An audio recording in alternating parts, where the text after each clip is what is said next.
할렐루야. 네, 우리 옆에 있는 분에게 한번 얼굴 보며 이렇게 선포하기 원합니다. 예수 그리스도께서는 우리의 빛과 생명이십니다. 우리의 빛과 아멘. 생명이십니다. 아멘. 아멘. 아멘. 하나님께서 이제 2025년 우리 교회 가운데 우리 고린도전서 1장 2절을 통해 바울을 통해서 주신 말씀, 참된 교회의 정의를 바탕으로 하나님께서 우리에게 이런 Be the Church라는 그런 비전을 주셨고, 또 우리가 이런 참된 교회로 되어가기 위한 세 가지의 전략으로 예배 공동체와 영적 전쟁 공동체, 그리고 복음 증거 공동체가 되어져 가라라고 그렇게 말씀해 주셨어요. 네, 우리 지난 달까지 우리가 영적 전쟁 공동체로 세워져 가기 위해서 필요한 하나님의 말씀을 함께 나누었고, 이제 오늘부터 세 번째에 해당되어지는 이 복음 증거 공동체가 되기 위한 하나님의 말씀을 함께 살펴보겠습니다. 네, 이 설교를 통해서 우리 교회 공동체에 속한 한 사람 한 사람과 또 교회 공동체 전체가 우리를 구원하신 예수 그리스도를 우리가 살아가고 있는 일상의 삶과 세상 가운데에서 담대하게, 또 근데 담대하지만 또 더불어서 우리가 겸손하게 증거할 수 있게 되기를 원합니다. 예수 그리스도는 우리 인생에 있어서 가장 가치 있고, 가장 중요하고, 그 무엇과도 그 누구와도 바꿀 수 없는 오직 한 분이십니다. 우리는 태어날 때부터 그 존재 자체가 죄인입니다. 하나님께로부터 완전히 등을 돌린, 어느 것 하나도 우리 안에 선한 것이 없는, 사람들이 평가하기에 선해 보이는 할지라도 자기 자신을 위한 완전히 전적으로 타락한 그 죄인이었습니다. 자라면서 그 타락성이 어떤 말이나 행동으로 나왔느냐 안 나왔느냐 이 차이일 뿐이지 다 죄인이에요. 그런데 죄인은 어떤 죄의 행동을 해서 죄인이 아니라 하나님 기준에서 죄인인 것이에요. 하나님을 거역함으로 말미암아 하나님과의 관계가 끊어져 있고, 하나님과의 관계가 끊어져 있으니까 하나님께 우리가 나아갈 수 없으니, 하나님이 창조한 인간이 하나님과 관계가 끊어져 있으니 하나님의 입장에서 볼 때는 죽은 인간인 거죠. 숨 쉬고 있고 손과 발, 다리, 눈, 코, 입이 다 움직이고 있어도 하나님이 보실 때는 육의 생명이 살아있지만 더 중요한 영의 생명이 죽어있기 때문에 하나님 보실 때는 죽은 존재였던 것입니다. 이 땅에서 이런 죄인이 살다가 어느 날 이 땅에서 삶이 끝나고 이제 하나님 앞에, 심판대 앞에 서게 되는 것이죠. 예수님을 믿지 않는 사람들이 예수님을 아무리 부인하고 하나님의 존재를 부정해도 결국 죽는 날은 다 인정할 수밖에 없습니다. 요한계시록 말씀에 보면 예수님 이 땅에 다시 오실 때 모든 사람의 눈이 예수님을 볼 것인데 그를 찌른 자도 볼 것이요 그랬어요. 예수님을 찌른 자, 예수님을 2000년 전에 예수님이 십자가에 달려 돌아가실 때 그 예수님을 찌른 사람들만을 말하는 표현이 아니에요. 이 땅에 있으면서 예수님을 부정하고 예수님을 핍박하고 예수님을 믿는 자를 핍박했던 모든 사람들, 그를 찌른 자도 그 눈이 똑똑히 예수님 다시 오실 때 볼 것이다. 예수님을 믿는 자는 예수님이 이 땅에 오시는 모습을 보고 기뻐 춤추겠지만 그를 찌른 자들은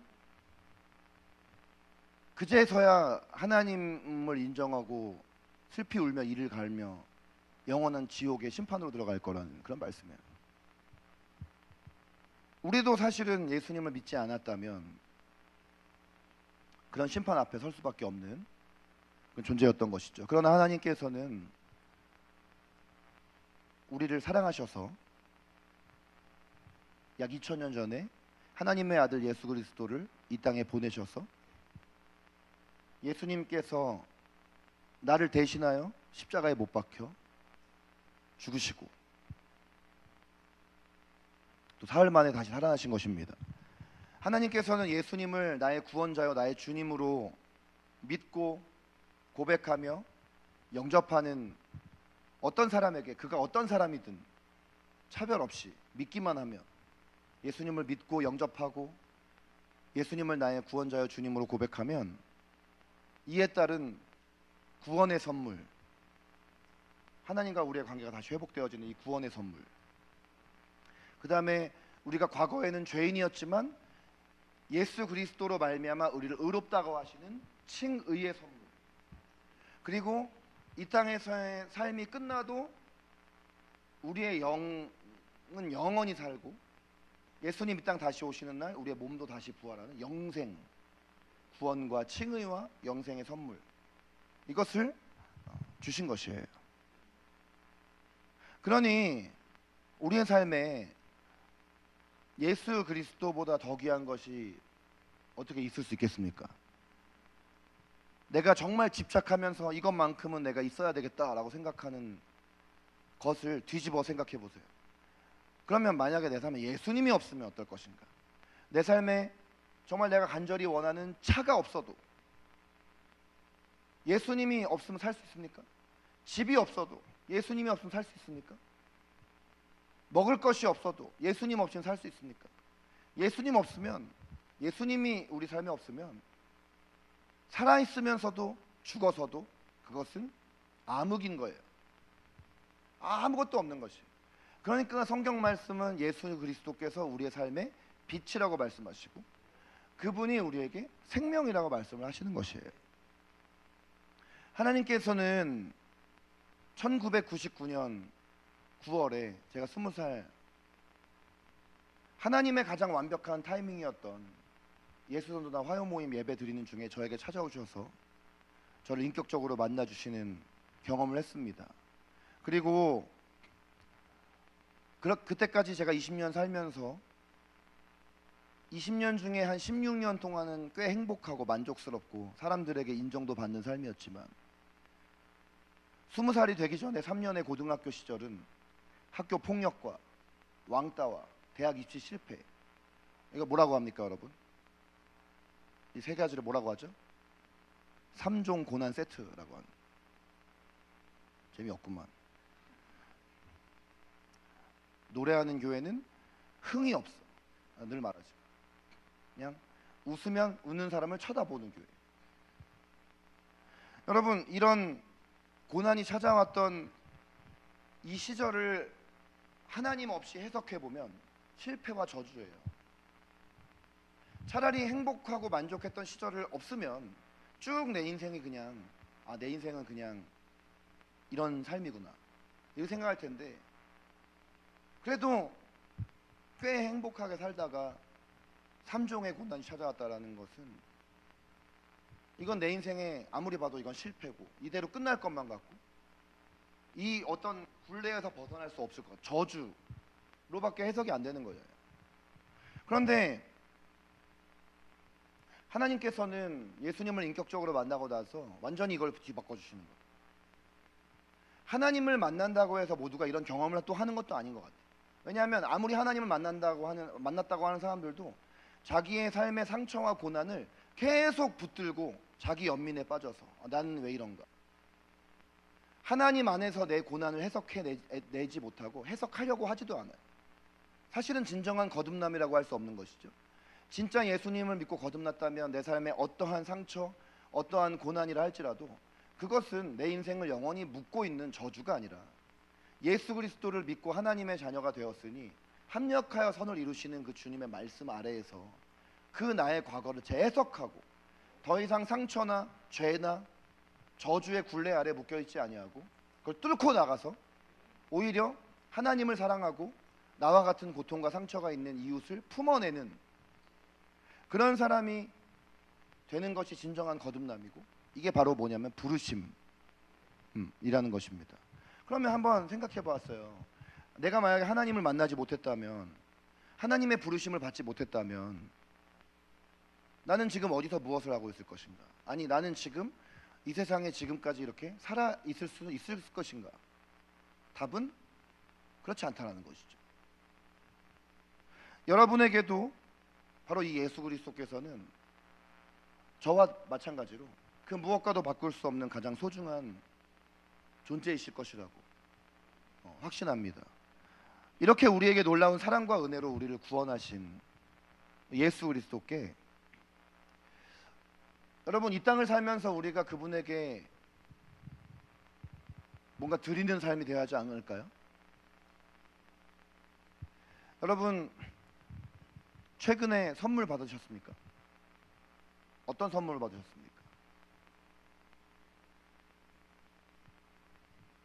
어떤 선물 받았나요? 최근에? 생일 선물 받으셨어요? 근데 그 선물을 받을 때 왜 우리는 그에게 선물을 주고, 받을 때 우리의 마음은 어떻습니까? 선물을 주는 사람의 마음은 무엇이고 선물을 받는 사람의 마음은 무엇이죠? 선물을 주는 사람은 그 선물을 받는 사람이 이 선물을 받을 때 기뻐할 것을 기대하면서 받죠. 선물을 받는 사람도 선물이라는 단어가 우리에게 주는, 그 단어 자체가 우리에게 주는 메시지가 뭐죠? 아, 이 선물을 받으면 너무 기쁠 것 같아라는 것이죠. 이거 선물입니다. 이게 선물이거든요. 여러분, 하나님께서는 우리에게 다른 어떤 것이 없어도 그것 하나면 충분한 선물을 이미 주셨어요. 하나님이 이 땅에 우리에게 인생을 허락하신 것은 여러분이 좋은 대학 가고 좋은 과 들어가고 좋은 전공 선택해서 돈 많이 벌으라고 주신 것이 아니에요. 그거는 너무나 하수적인, 하등한 그런 생각인 거예요. 너무 이거는 하나님이 보실 때는 너무 미천한 생각입니다. 하나님은 그런 미천한, 세상의 기준에서의 어떤 그런 미천함의 어떤 그런 것을 여러분의 인생 가운데 허락해 주신 사명이 아닌가라는 것이죠.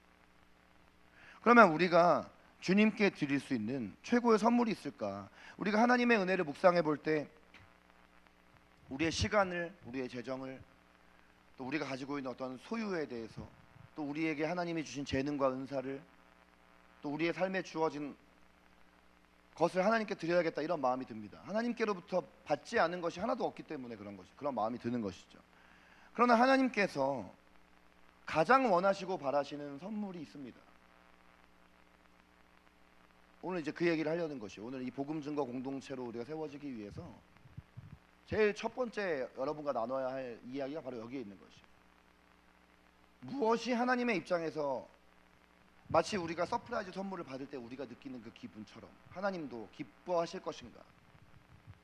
그것은 나를 구원하신 예수님을 과거의 나와 같이 하나님의 입장에서 볼 때는 잃어버린 한 사람, 그 사람에게 전해서 그 사람이 예수님께 나올 때, 그것이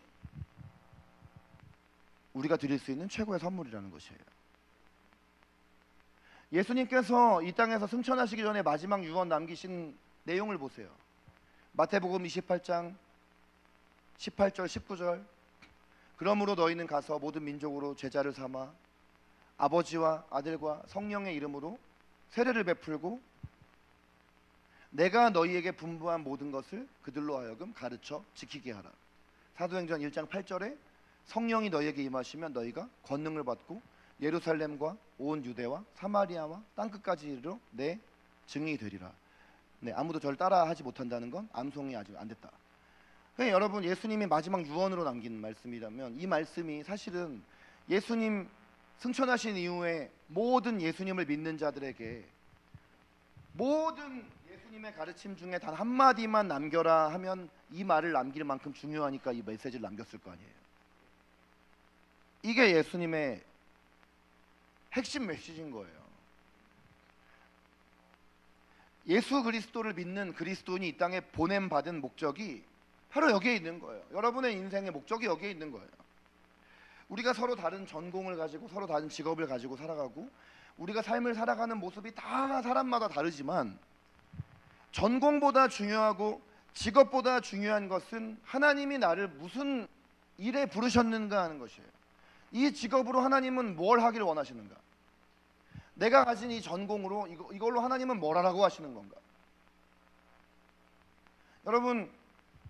여러분이 지금 하고 있는 일, 여러분이 아직 어떤 특정한 성인이 되어서 어떤 전공이 없는 청소년이라 할지라도 여러분이 지금 그 학교에 다니는 이유, 여러분이 그 중학교, 그 고등학교에 다니는 이유는 뭐냐? 그것도 여기에 있는 것이에요. 왜 하나님이 나를 이 학교로 보내셨지? 왜 하나님이 나를 이 일터로 보내셨지? 왜 하나님을 잠깐이지만 왜 이 알바하는 이 장소로 나를 왜 보내셨지? 내가 살아가고 있는 그 동네, 우리 동네에는 종종 마주치는 이웃들이 있어요. 하나님은 왜 나를 여기에 부르셨을까? 왜 우리 교회를 이 단구동에 세우셨을까? 왜 우리 집을 단계동, 무실동, 태장동, 반곡동 이런 곳에 왜 우리 집을 두셨을까? 어느 하나도 우연히 그렇게 되어진 것은 없어요. 그 모든 것은 다 하나님이 계획하신 것이고 하나님이 그 자리에 두실 때 모든 그리스도인의 공통적 부르심이 이 복음 증거의 목적으로 그 자리에 나를 세우신 것입니다. 우리가 살아가는 일상 가운데 정말 많은 숫자가 아니라 단 한 사람에게라도 우리가 다가가서 예수 그리스도를 전하고 그를 그리스도의 몸인 교회 공동체로 인도하고 이 교회 공동체 안에서 그가 복음을 듣고 예수님을 만약에 영접한다면 이것이 우리를 구원하신 예수님께 드릴 수 있는 가장 큰 선물인 것입니다. 오늘 이 아침에 이것을 믿으시기를 바랍니다. 누가복음 15장 말씀에는 세 가지의 이야기가 나오죠. 첫 번째 이야기는 1절부터 7절로 오늘 우리가 읽은 이야기, 한 마리의 양을 잃어버린 목자의 이야기. 8절부터 10절은 한 드라크마를 잃어버린 한 여인의 이야기. 10드라크마가 있었는데 한 드라크마를 잊어버렸다라고 하죠. 드라크마가 뭡니까? 드라크마라는 것은 돈이에요. 이 신약 성경 당시에 보통 근로자가 하루 일해서 버는 수익이 한 드라크마예요. 근데 헬라식 단위가 드라크마고 로마식 단위는 데나리온이에요. 그러니까 성경에 한 데나리온은 한 드라크마랑 똑같아요. 그것이 화폐 단위가 헬라 단위냐 로마 단위냐 이 차이가 있는 것일 뿐이에요. 그러니까 한 드라크마라는 게 대충 오늘날로 얼마 정도라는 건지 여러분 대충 추측이 되시죠? 그리고 세 번째 이야기가 11절부터 32절에 나오는 집을 나간 둘째 아들의 아버지의 이야기. 자, 이 세 가지 이야기의 공통점이 뭐죠? 첫 번째는 뭔가 잃어버렸다는 거예요. 그리고 그 잃어버린 것을 찾는 자의 열심. 이 두 가지가 이 세 이야기의 공통점이에요. 잃어버린 것, 그리고 그 잃어버린 것을 찾는 자의 열심. 오늘 본문에 해당하는 첫 번째 이야기에는 어떤 한 양을 찾는 목자의 이야기입니다. 여러분, 한 목자에게 100마리의 양이 있었다고 하죠. 제가 여러 차례 설교 시간에 얘기를 했지만 이 양이라는 존재는 성경에서 여러 차례 이 양이라는 동물의 비유가 나오는데 구약에도 나오고 신약에도 나오고 특히 우리를 하나님께서 이제 양이라고 묘사를 구약 성경에도 여러 차례 묘사를 하세요. 제가 이제 오늘 양에 대한 얘기를 이제 하려고 하다 보니 우리나라에서 이렇게 양 보기 쉽지 않아요. 양떼 목장이나 가야 볼 수 있지. 근데 제가 전에 얘기했었죠. 제가 이제 가끔 예전에 뉴질랜드로 이렇게 사역을 갈 때 제가 2010년에 목사 안수 받을 때 10월 21일 날 제가 목사 안수 받았어요. 2010년에 나이 딱 30살일 때거든요. 근데 그때 한 5주 정도 뉴질랜드에 머물 일이 있었어요. 근데 이제 뉴질랜드에서도 이 데이비스 쿨을 해가지고 거기 이제 한인교회들 연합해서 데이비스 쿨을 하는데 한국에서는 저를 안식월로 보내줬지만 거기 가서 5주 동안 한국에서보다 2배 더 바쁘게. 그리고 여러분 뉴질랜드는 이 슬로우 라이프인데다가 하루 3끼를 꼬박꼬박 양고기, 소고기를 먹습니다. 그것도 제가 이제 대접받는 입장이기 때문에 저를 대접해 주시는 목사님이 아침, 점심, 저녁으로 양고기, 소고기, 닭고기를 먹였어요. 그래서 양을 키우듯이 저를 키웠어 그분이. 그래서 제가 그 5주 있는 동안에 살이 25kg가 쪘어. 5주 신병 훈련 받아서 25kg 빠졌던 게 다시 쪘어. 아침에 밤에 이제 숙소에 도착해서 제가 개인적인 그 방에서 이렇게 잠을 자고 아침에 딱 일어나서 밖에서 양소리가 나길래 이 숙소의 커튼을 이렇게 젖혔더니 밖에 창문에 딱 이런 장면이 나오는 거예요. 그리고 밖에 나가서 목장을 보니까 이런 장면이 펼쳐지는 거예요. 정말 시편 23편이 연상되지 않습니까? 지금 사진 이때가 15년 전이라 사진 기술이 지금 오늘날 스마트폰 그 기술이 아니에요. 그때 당시에 나왔던 그 전화기 스마트폰 처음 사자마자 그 폰으로 찍었던 사진이에요. 이게. 이렇게 보면은 양이 너무 평화롭게 이제 이 들판에서 놀고 있고 온순한 동물 같잖아요. 우리나라 한국 문화 안에서 양이라는 존재는 좀 온순함의 상징이에요. 딱 요 사진 보면은 요 사진의 이미지가 바로 양의 이미지인 거예요. 근데 여러분 실제로 양은 우리가 상상하는 이런 양이 아닙니다. 요 영상을 한번 보십시오.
양이 이 영상에서 본 것처럼 이 시력이 나빠요.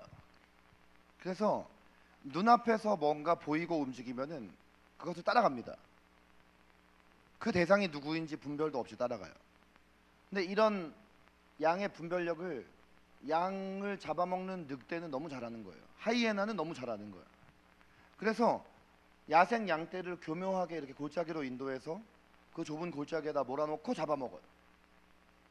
그리고 이 양의 다리가 강하지가 않기 때문에 많이 넘어지고 그리고 뛰는 속도가 느려서 항상 맹수한테 잡아먹혀. 그리고 지금 방금 영상에서도 본 것처럼 이 양이 한번 넘어지면 자기 스스로는 일어날 수가 없어요. 이 상태로 이렇게 있는 거예요. 그냥. 누가 와서 목자가 일으켜주지 않으면 저 상태로 계속 뒹굴다가 결국은 저 상태 그대로 있다가 죽는 거예요.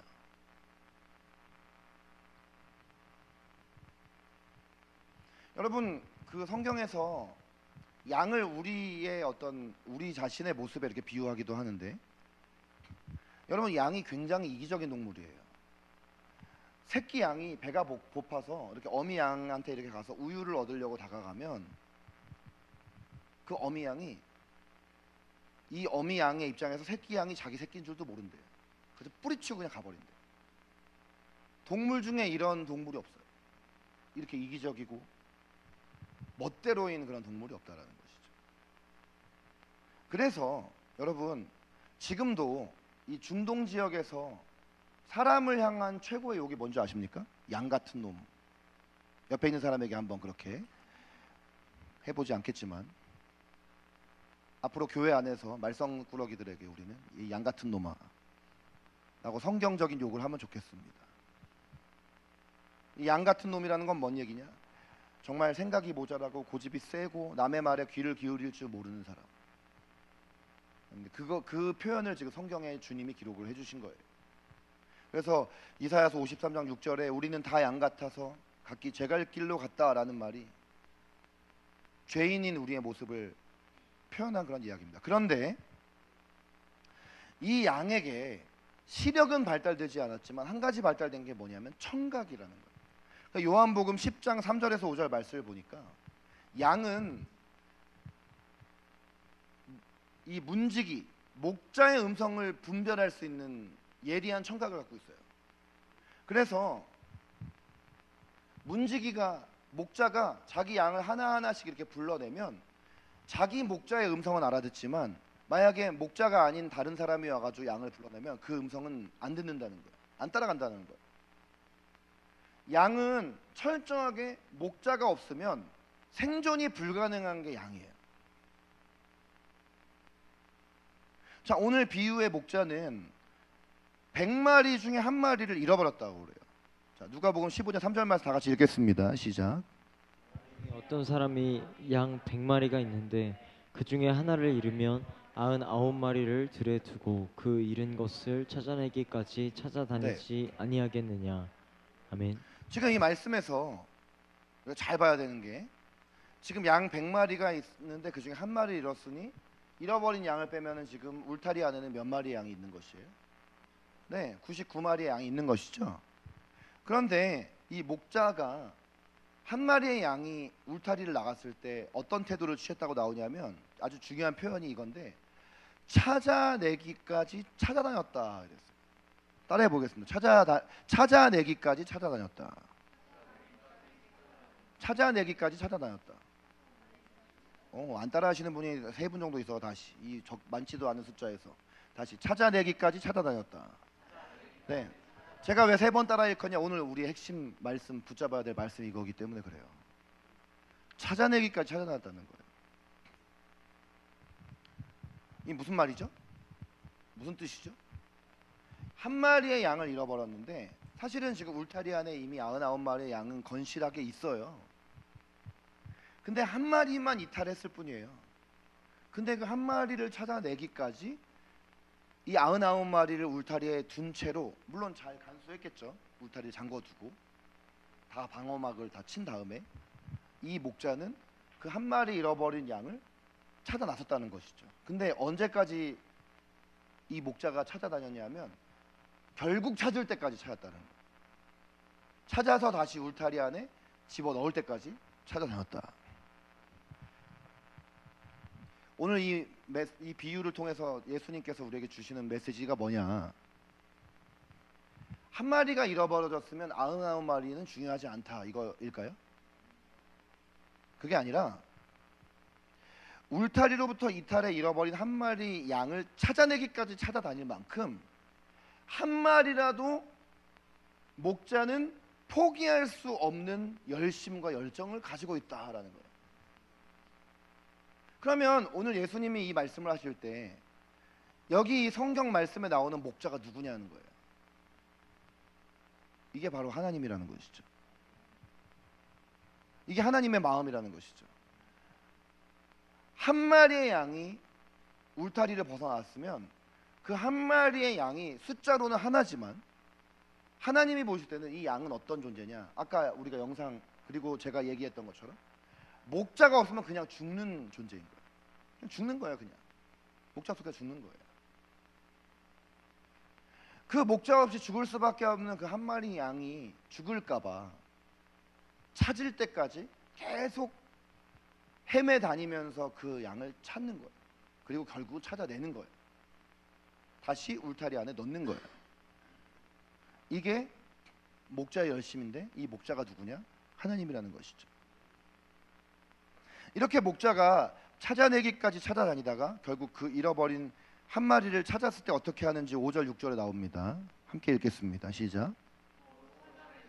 즐거워 어깨에 메고 집에 와서 그 벗과 이웃을 불러 모으고 말하되 나와 함께 즐기자.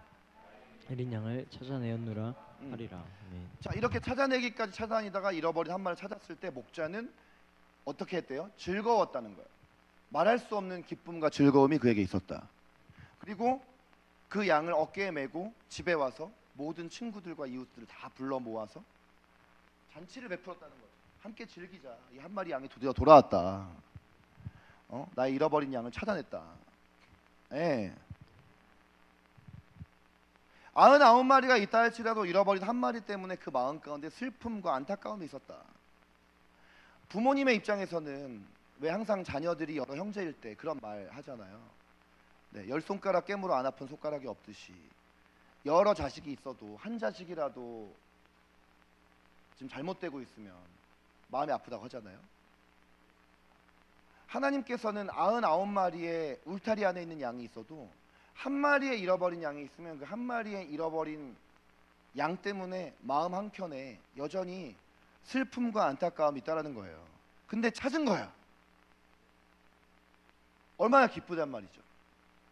여기 지금 5절 말씀에 즐거워 요 단어 하나에 우리가 키를 이게 포커스를 두면은요. 와, 정말 하나님은 너무너무 우리가 상상할 수 없을 만큼 기뻐하셨구나. 네. 여러분들의 지금 그 표정과는 달리 하나님은 막 춤을 추며 신나서 막 지금 지난주에 우리 3.1일체 설교할 때 춤의 왕 봤잖아요. 네, 롤드 오브 더 댄스. 그게 주님인 거예요. 네. 우리 옛날에 예수 이름이 온 땅에 한 찬양 아세요? 예수 이름이 온 땅에 퍼져가네. 그 가사 뭐죠? 잃어버린 영혼 예수 이름 그 이름 듣고 돌아오네. 아무도 안 불러.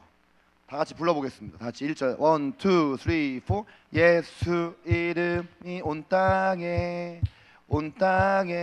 아무도 박수도 안 쳐. 혼자 쳐. 보람님만. 잃어버린 영혼 예수 이름 그 이름 듣고 돌아온 예수님 기뻐 예수님 기뻐 노래하시리 잃어버린 영혼 돌아올 때 예수님 기뻐 춤추시리 잃어버린 영혼 돌아올 때. 흥이 없어. 지금 다 심각한 표정 봐. 옆에 있는 사람 얼굴 봐보세요. 다 이러고 예수. 왜 심각해? 예수님이 지금 잃어버린 영혼 돌아와서 기뻐 춤춘다는데 왜 지금 우울해가지고 막 죽으려고 그래? 노래하는 교회인데 여기는. 여러분, 잃어버린 영혼이 주님께 돌아올 때 예수님께서 춤추신다는 거예요. 기뻐하신다는 거예요. 잃어버린 한 마리를 발견할 때 이 한 마리 때문에 온 동네를 불러 모아 잔치를 벌일 만큼 최고의 기쁨이 된다는 거예요. 자, 그러면 오늘 이 말씀을 우리의 각자의 삶과 우리 교회 공동체 안으로 가지고 왔을 때 하나님은 우리에게 왜 이 메시지를 주신 것인가? 하나님의 자녀인 우리에게도 우리의 아버지이신 하나님의 기쁨이 우리의 기쁨이 되어야 한다는 것이에요. 하나님의 안타까움과 슬픔이 우리의 안타까움과 슬픔이 되어야 한다는 것이에요. 여러분, 하나님을 사랑하고 하나님과 관계 맺는다는 것이 뭐예요? 하나님의 마음과 우리의 마음이 통한다는 것이에요. 여러분, 성경 말씀을 읽고 우리가 주님께 기도를 드릴 때 하나님의 마음을 헤아려 보세요. 이 말씀을 통해서 느껴지는 주님의 마음은 무엇일까? 이 말씀을 통해서 우리에게 전달하시고자 한 하나님의 어떤 심정은 무엇일까? 여러분, 내가 이 자리에서 이렇게 하나님을 예배하기까지 죄인인 우리가 하나님 앞에 세워지기까지 하나님께서 이렇게 하셨다는 것입니다. 우리를 찾아내기까지 찾아다니셨다가 결국 찾아서 이 자리에 세우신 것이에요. 울타리를 이탈한 양처럼 위험한 것도 모른 채 하나님의 품을 떠나서 방황했던 것이 우리의 과거입니다. 이 누가복음에 나오는 마지막 세 번째 이야기에 나오는 그 둘째 아들, 보통 우리가 탕자라고 하죠. 근데 사실은 이것은 잘못된 말이에요. 거기 나오는 첫째 아들, 둘째 아들은 둘 다 탕자예요. 둘째 아들은 돌아온 탕자고 첫째 아들은 집에 있는 탕자. 둘 다 탕자야. 돌탕 집탕이야. 돌아온 탕자, 집에 있는 탕자. 네, 웃는 사람은 웃고 고개 숙이고 뭐 저런 얘기를 해. 맞잖아요. 돌아온 탕자도 탕자고 집에 있는 탕자도 탕자죠. 왜냐하면 하나님이 보실 때는 돌아온 탕자는 돌아왔지만 집에 있는 첫째 아들은 둘째 아들 돌아와서 막 잔치 벌이니까 막 화가 치밀어 오르잖아요, 이 마음에서. 나는 집에서 아버지 곁을 지키면서 집도 안 나갔는데 저 나쁜 새끼, 저 아버지 재산 죽지도 않았는데 재산을 다 땡겨가지고 가가지고 죽지도 않은 아버지한테 윤호가 어느 날 천집사님한테 가가지고 아버지, 저 아버지 돌아가신 다음에 받을 유산 미리 주십시오. 그래서 집사님이 주신 거야. 그럼 나갔으면 잘 살기라도 하지, 돈을 좀 불리거나. 그랬더니 가가지고 다 내일이 없을 것처럼 그 돈으로 다 술 처먹고, 윤호가 그랬다는 게 아니고 술 처먹고 그 돈으로 여자 매춘부 고용해가지고 몸 파는 여자 고용해가지고 성적으로 즐기고 돈 다 없어. 다 날렸어. 그게 아버지가 죽을 때 물려줄 재산이니 한두 푼이었겠어요? 100만 원, 200만 원이 아니었을 거 아니에요. 근데 그걸 다 쓴 거야. 근데 다 쓰고 나서야 생각이 딱 떠올랐어. 우리 아버지의 집에 가면 종들도, 아버지 집에서 일하는 일꾼들 종들도 돼지가 먹는 쥐엄나무 열매 이런 건 안 먹을 텐데 먹을 게 있고 밥이 있는데 내가 집에 돌아가서 아들이 아니라 내가 이렇게 아버지 돌아가시지도 않는데 돈 다 땡겨 쓰고서는 가서는 아버지라고 부를 수도 없어. 그러니까 그냥 가가지고 나를 품꾼으로 고용해달라. 윤호가 이제 아버지한테 가서 다 쓰고 돈 쓰고 이제 지금 가서 돈 다 쓰고 이제 20살쯤 돼서 돌아간 거야. 아버지, 내가 이제 아버지에서 종을 하겠습니다. 밥만 주십시오. 아버지라고도 못 부르겠습니다. 주인님. 이런 생각이 당연한 생각인 거예요, 그 애 입장에서는.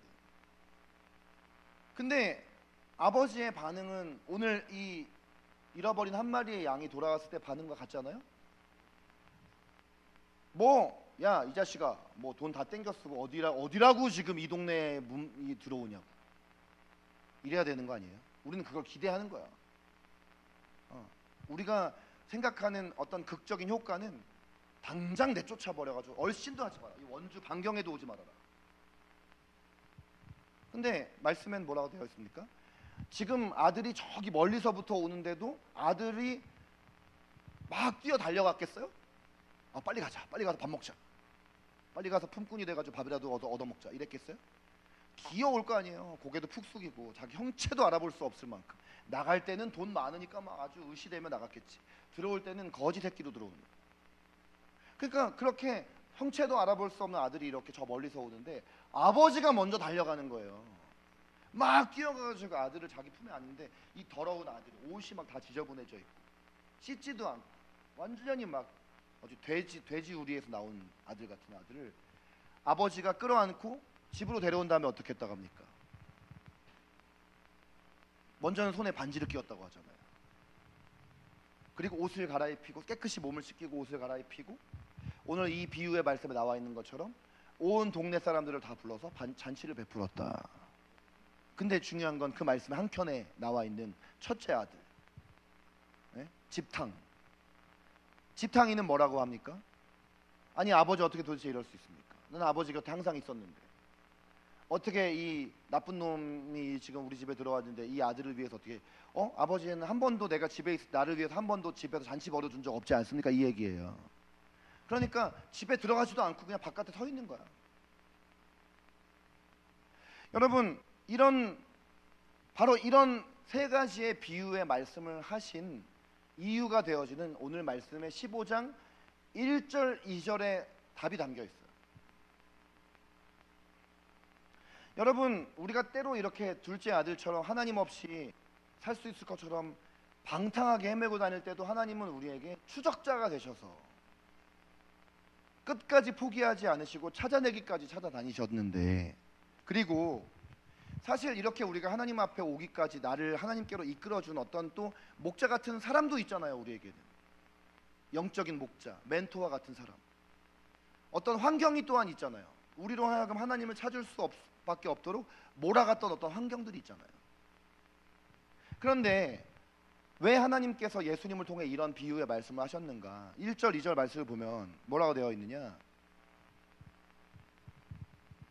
형제님들이 좀 얼굴 펴고 읽겠습니다.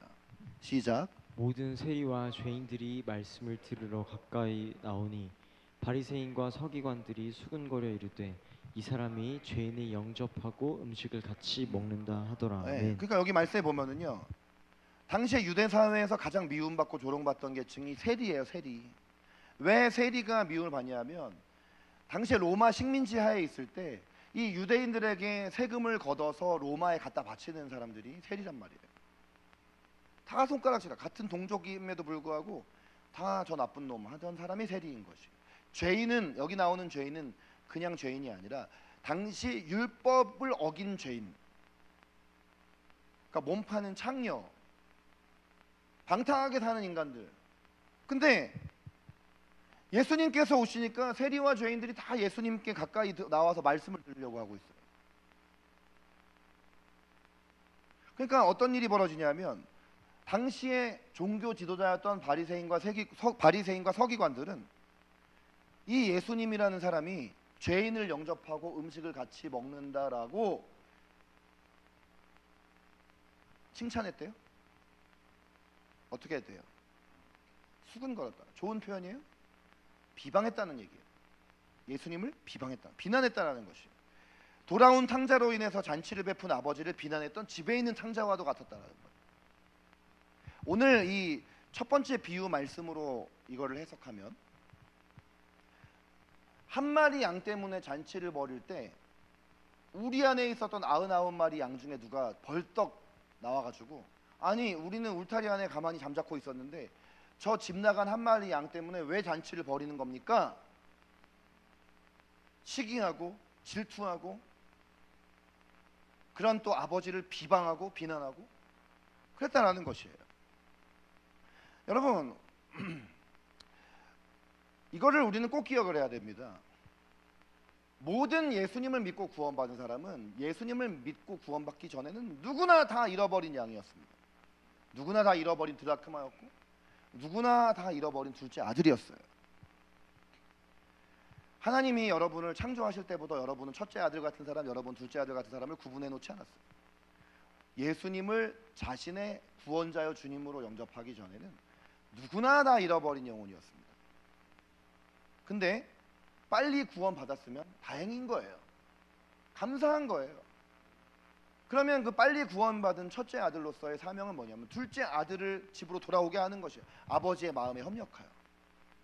근데 첫째 아들로 먼저 구원받아서 감사한데 둘째 아들이 구원받는 것에 대해서 시기받고 질투하고 둘째 아들이 왔을 때 그를 환영하고 그로 인해서 하나님이 기뻐하시고 교회가 기뻐하는 것에 대해서 혈기가 올라온다. 그것은 자신의 신분을, 과거를 잃어버린 처사인 것이죠. 찾아내기까지 찾아다니신 하나님 아버지의 열심의 통로가 되었던 어떤 나의 영적인 목자나 멘토의 사랑과 은혜를 잊어버리고 내가 그냥 내 교회 생활, 내 신앙 생활, 내 경건 생활에만 만족하고 살아가면서 나보다 못한 사람에 대해서 하나님 아버지의 마음으로 바라보기보다 나의 어떤 인간적이고 세상적인 눈초리로 그를 바라본다. 그러면서 오늘 이 누가복음 15장 1절과 2절에 나오는 바리새인과 서기관과 같은 정죄와 판단을 일삼는 모습이 있다면 결코 우리는 잃어버린 영혼을 하나님 아버지의 집으로 인도할 수가 없다라는 것입니다. 복음 증거의 공동체가 되기 위한 첫걸음은 오늘 이 말씀 안에 있는 것이에요. 여러분, 예수님을 믿고 하나님의 자녀가 된 우리는 우리가 사랑하는 하나님 아버지의 마음을 구하고 그것을 품어야 하는 것입니다. 그 마음이 없는데 어떻게 복음을 전하겠습니까? 여러분, 그 하나님의 마음에 아주 한복판에 있는 마음이 뭡니까? 오늘 이 말씀에 있는 것처럼 잃어버린 한 영혼을 향한 긍휼의 마음인 것이에요. 하나님께서는 무엇보다 우리가 잃어버린 영혼을 향한 바로 이 하나님 아버지의 마음을 품고, 이 마음이 있으면 그 다음 단계가 어떤 단계냐? 그 다음은 하나님과 함께 찾아내기까지 찾아다니는 거예요. 자, 어렸을 때부터 우리가 교회 다니면서 무슨 얘기 듣냐면 전도해야 된다. 또 좀 더 이제 교회가 열려 있는 교회에서는 우리 선교해야 된다. 해외 선교해야 된다. 전도해야 된다. 선교해야 된다. 우리 참 많은 말을 듣죠. 처음에 이렇게 대학교 때 예수님 믿고 만나고 얼마 안 돼서 이렇게 예수선도단에서 하는 한 5박 6일짜리 그 수련회 미션 컨퍼런스라는 데 갔는데, 나는 이제 막 예수 믿고 성령 세례 받은 지 얼마 안 됐는데 날마다 밤마다 설교하는 목사님의 메시지가 지금 저 아프리카는 어떻고, 중동은 어떻고, 중앙아시아는 어떻고, 일본은 어떻고, 이런 얘기 매일 듣는 거예요. 그럼 나는 전혀 관심이 없는 거예요. 처음에는 거기 있는 사람들이 나랑 무슨 상관이야. 말씀 양육을 이렇게 봤는데 숙제가 뭐냐면 다음 주에 캠퍼스 예배 올 때까지 캠퍼스 안에 있는 사람 중에 한 명에게 복음 전하기. 그러니까 숙제야. 여러분, 자, 다음 주 여러분 숙제입니다라고 여러분 말하면 어떻겠어요? 다음 주에 숙제 안 하면 여기 교회 출입 제한. 우리 다윗 세대 올 때 큐티 하나 못 들어오는 것처럼. 너무 부담인 거예요. 아니, 어떻게 해야 하는가? 어떻게 내가 복음 전하는가? 여기 청소년 여러분 초등학교, 중학교, 고등학교 다니는데 다음 주까지 여러분 학교 안에 있는 여러분은 같은 반이나 같은 반이 꼭 아니어도 학교에 있는 사람 한 사람에게 전도하라. 내가 여러분에게 이런 미션을 내어줬으면 그럼 다음 주 어떻게 하실 거예요? 당장 해야 됩니다. 허둥지둥 밀린 방학 숙제 하듯이 금요일 날이라도 해야 돼요. 저는 꼭 그런 마음인 거예요. 아니, 내가 교회 다니는 사람인데 그래도 전도해야 되지 않겠나? 내가 예수전도단인데 선교해야 되지 않겠나? 마음의 부담과 의무감은 있지만 왜 해야 하지? 몰랐어요. 그러면서 나는 하나님을 사랑한다고 항상 말하고 예배 때마다 하나님께 사랑을 고백했어요. 근데 성경을 읽다 보니 걸리더라고요. 이 말씀에서. 하나님 말씀 왜 하셨지? 나도 이전에는 이 잃어버린 양이었구나. 근데 하나님이 20년 동안, 이 긴 20년의 시간 동안 그 하나님의 열심으로 나를 찾아내기까지 찾아다니셨구나. 그러면서 그 인생의 적재적소한 순간에 나에게 하나님의 사랑을 이렇게 쪼각 보여줬던, 내가 어렸을 때 다녔던 교회 중고등부 부장 선생님, 내가 대학 가자마자 자취방에 틀어박혀서 방 밖을 하나도 한 발짝도 안 나갈 때 똑똑똑 노크하고 너 우리 모임 나와야 돼라고 말했던 내 목자 형님, 내가 모임에 갔을 때 나를 사랑으로 대해줬던 형들, 누나들, 친구들, 그리고 그 많은 사람들이 있었던 것의 정점에는 결국은 그 사람들을 사용하셔서 하나님이 나를 만나주셨구나. 이게 하나님의 열심이었네. 생각해봤어요, 형제님? 이런 하나님의 열심이 지금 내 삶에 이르기까지 있었다라는 것이요. 근데 이렇게 하나님의 열심이 나에게 있었다라는 것을 기억해보니 나는 그럼 지금 뭐 하고 있나? 하나님의 마음이 있는 곳에 내 마음이 있어야 되는 거 아닐까? 하나님의 안타까움이 있는 것이 바로 잃어버린 영혼이구나. 그리고 이런 잃어버린 영혼이 주님께 나올 때 하나님은 너무나 기뻐하시겠구나. 그럼 나도 하나님을 사랑한다면 그 마음에 함께 응해서 기뻐해야 하는 게 맞는 것이지, 수군거리거나 비난하거나 비방해서는 안 되겠구나. 20살에 이 말씀은 저에게 굉장히 쇼크였어요. 그러니까 제가 단언컨대 저는 이거 하나만큼은 오늘 목사로서 여러 번 자랑할 수 있어요. 전 부족한 사람이고 약한 사람이지만 저는 잃어버린 영혼이 돌아올 때 질투한 적 없어요. 살면서. 공동체 안에 누군가가 잃어버린 영혼이었는데 하나님께로 나와서 그 사람이 아예 예수님을 믿지 않는 사람이 예수님께 나왔거나 잠깐 밖에 나가다 방황을 했는데도 다시 돌아왔을 때 저는 한 번도 그때 화가 나거나 질투하거나 시기하거나 이런 적이 없어요.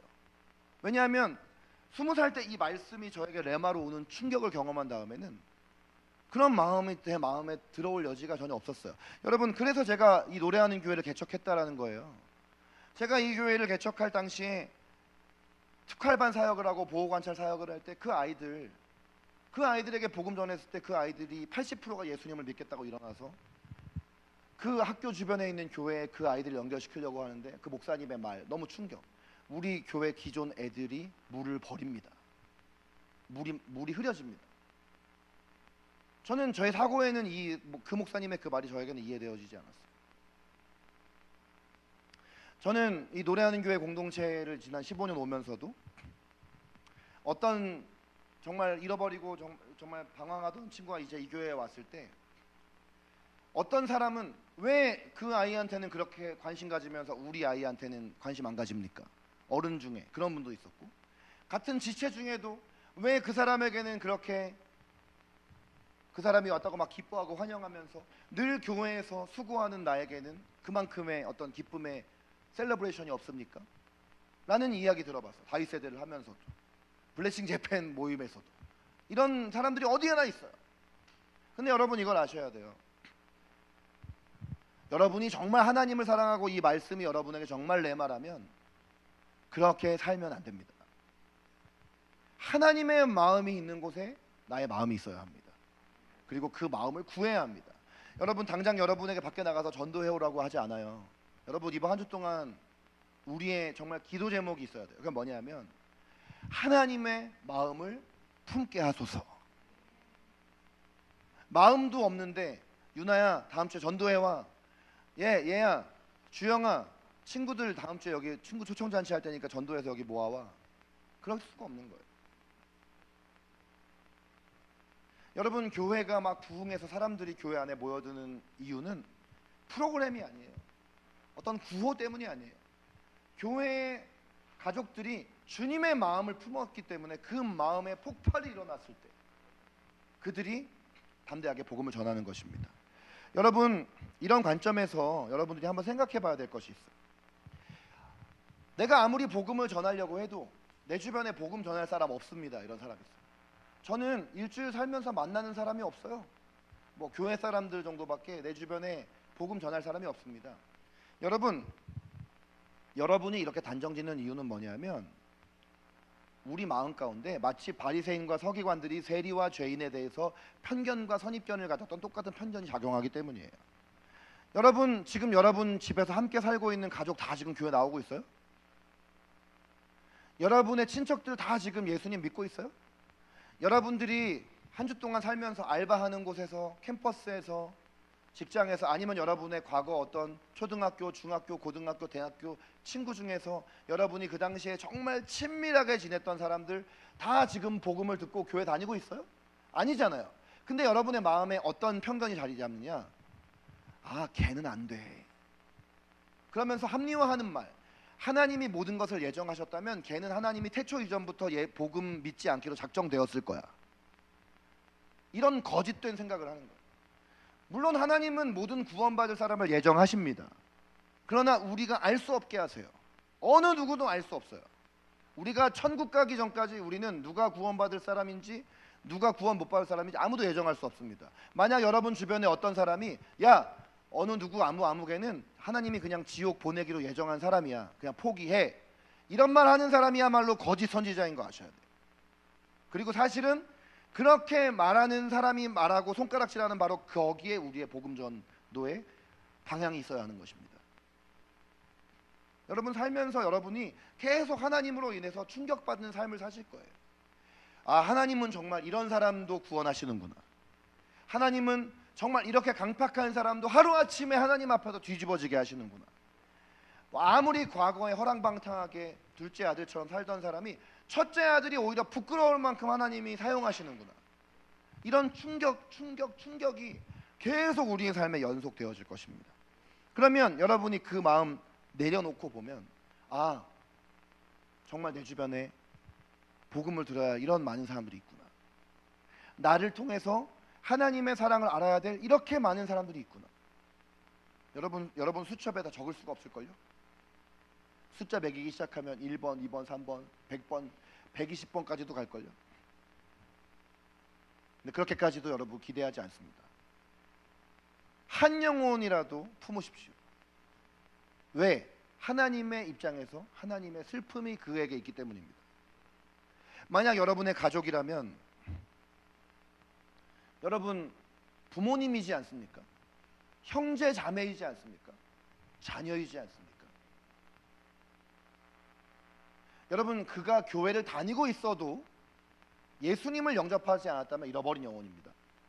그냥 교회 다니면서 종교 생활만 하고 있더라도 잃어버린 영혼입니다. 어쩌면 여러분이 가족끼리 살다 보면 상처가 많아요. 사실 가족 안에서는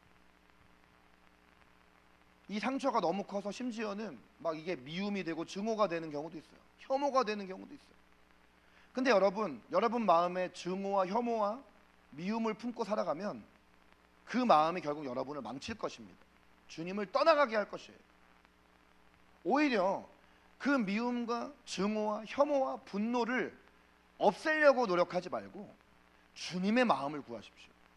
하나님, 우리 아버지를 향한 주님의 마음은 무엇입니까? 우리 육신의 아버지. 아버지라는 대상은 어릴 때는 굉장히 큰 존재 같고, 그런 존재에게 우리가 상처받으면 참 그 상처가 커요. 어머니도 마찬가지고 형제끼리도 그 상처가 참 크죠. 자라오면서 늘 경험했으니까. 그러나 구하는 것입니다. 내려놓는 거예요. 그리고 뭘 구하느냐? 주님의 마음, 아버지의 마음. 지금 방황하고 있는 여러분의 친구들, 우리 노래하는 교회 공동체 안에도 함께 신앙생활하다가 지금 이 울타리를 떠난 지체들이 있어요. 뭐 거기에 대해서 우리 안에 어떤 기대감도 없을 수도 있어요. 어떤 긍정적인 마음도 없을 수도 있어요. 그러나 구해야 합니다. 주님의 마음을 구해야 돼요. 하나님 아버지의 마음이 우리 가운데 임할 때 우리가 그들을 품고 기도할 수 있고, 그리고 기도하다 보면 하나님이 우리를 가만히 있게 하지 않으십니다. 여러분, 진정한 기도는 우리를 움직이게 하는 거예요. 따라합시다. 진정한 기도는 우리를 움직이게 합니다. 진정한 기도는 우리를 움직이게 해요. 다시 따라합시다. 안 따라하신 분이 있기 때문에. 진정한 기도는 우리를 움직이게 합니다. 네, 진정한 기도는 우리를 나가서 이 말씀에 나와 있는 목자처럼 찾아내기까지 찾아다니게 하는 것입니다. 이것이 하나님 아버지의 놀라운 열심인 것이에요. 자, 여러분, 누가복음 15장 7절 말씀 한번 큰 소리로 다 같이 읽겠습니다. 시작. 내가 너희에게 이르노니 이와 같이 죄인 한 사람이 회개하면 하늘에서는 회개할 것 없는 의인 99로 말미암아 기뻐하는 것보다 더하리라. 자, 아멘. 이 말씀이 우리 마음 가운데, 우리 마음 한복판에 새겨져야 할 것입니다. 죄인 한 사람이 회개하면 하늘에서는 회개할 것 없는 의인 99으로 말미암아 기뻐하는 것보다 더 기쁠 것이다. 잃어버린 한 영혼이 주께 돌아올 때 하나님이 이렇게 기뻐하실 것이다. 여러분, 하나님께 이렇게 기뻐하시는 하나님의 마음을 우리가 느껴보고 싶지 않습니까? 네, 이 공동체 시리즈 설교를 통해서 우리 한 사람 한 사람과 우리 교회가 하나님 아버지께 바로 이런 기쁨을 안겨드리는 교회로 새롭게 될 것입니다. 아멘. 여러분, 그동안 우리가 예배자로 또 영적 전쟁에 능한 강한 용사로 이렇게 세워져가는 말씀을 들었지만, 한 걸음 더 나아가십시오. 우리는 주님의 기쁨이 되는 공동체가 되어야 합니다. 우리끼리 만나서 맨날 좋고 즐겁고 다 좋지, 그것도 좋죠. 우리 서로 사랑해야 하고 우리가 먼저 이 안에 한 마음과 한 뜻이 되는 건 너무 중요하지만, 이제 그 마음을 가지고 우리가 일주일의 대부분의 삶을 살아가는 우리의 일상의 삶에서 한 영혼을 바라볼 때 주님의 마음을 품고 그 마음에 반응하여 찾아내기까지 찾아다니는, 열릴 때까지 복음으로 문을 두드리는, 네, 그런 우리가 되었으면 합니다. 아멘. 오늘 이 아침에 그 마음을 구하십시오. 이번 한 주 동안 여러분 그 마음을 구하십시오. 여러분이 말씀을 읽던 기도를 하던 그 마음을 구하십시오. 아버지의 마음, 하나님의 마음, 잃어버린 한 마리 양을 찾아 헤매는 목자의 마음, 잃어버린 한 드라크마를 찾아 헤매는 그 여인의 마음, 둘째 아들이 집을 나가서 방탕하게 살아갈 때 그가 나의 마음에 어떠한 상처를 주었다 할지라도 그가 돌아올 때에는 먼저 달려 나아가서 그 아들을 품에 안고 잔치를 베푸는 하나님의 마음. 눈을 감고 이 마음을 함께 묵상해 보기를 원합니다. 주님, 오늘 우리에게 그 마음을 주십시오. 이 말씀에 나타난 그 주님의 마음을 우리 가운데 계시하여 주십시오. 우리의 마음이 하나님의 안타까움이 있는 곳에 함께 있기를 원하고, 하나님의 기쁨이 있는 곳에 내 마음, 내 기쁨이 함께 있기를 원합니다. 나 또한 주님께 나오기 전에 그 잃어버린 마음, 잃어버린 영혼 중에 한 명이었습니다. 그러나 마치 내가 과거에 내가 어떻게 살아왔고 하나님이 나를 어떻게 인도하셨고 그 과정 가운데 어떤 사람들이 어떤 환경들이 나를 여기까지 이끌었는지를 다 망각해버리고 눈 감고 묵상해 보세요. 그렇다면 우리는 그 마음을 품은 자로서 이제는 내 삶 가운데 만나는 영혼들을 바라보는 그 시각이 달라질 것입니다. 그리고 그에게 하나님의 사랑을 증거하게 될 것입니다. 여러분, 그 마음을 오늘 이 아침에 주님 앞에 나아가서 구하기를 원한다라면 자리에서 일어나시기 바랍니다.